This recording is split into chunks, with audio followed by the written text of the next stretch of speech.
Alcoa's historic run continues. The Tornadoes came out on top against Westview this afternoon in the Class 3A state title game. Now, Sports Director Reese Van Haffen joins us now live in studio with more on the historic program continuing, really, its tradition.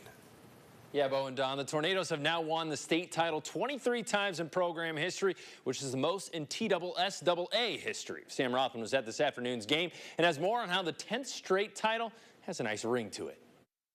It's 10 straight state titles for the Tornadoes, and the key was a dominant first half on both sides of the ball. Alcoa wasn't forced to punt and scored on every drive in the opening half, and then on defense stood tall, only allowing one touchdown. We're going to push you early and see if that you can handle our level of physicality, our focus, our intensity. I think we definitely did that. It was the senior Eli's who led the way. Eli Graff on offense, who racked up 225 yards on the grounds with 2 touchdowns, earning him his second straight MVP title. And then on defense, it was Michigan commit Eli Owens, who had 8 tackles, 2.5 for loss, a pass breakup, and a QB hurry.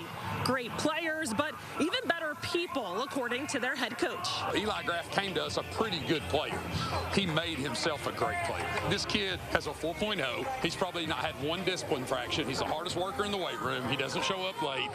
Why do you think he was such a great player? I didn't come into this game thinking that I was trying to win the MVP or not. I just wanted to win my last high school game at state champion, and that's what we did. Eli Owens, I told him I'll never forget.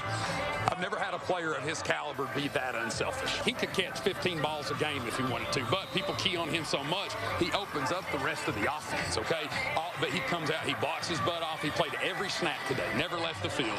And I've never had a high-profile kid like him just be that unselfish and really put the needs of the team above himself. Coach Nix now has a ring on every finger, so I asked him, is the hands getting heavy? He said it actually is, but if you're complaining about the size of your state championship rings, well, then you have first world problems.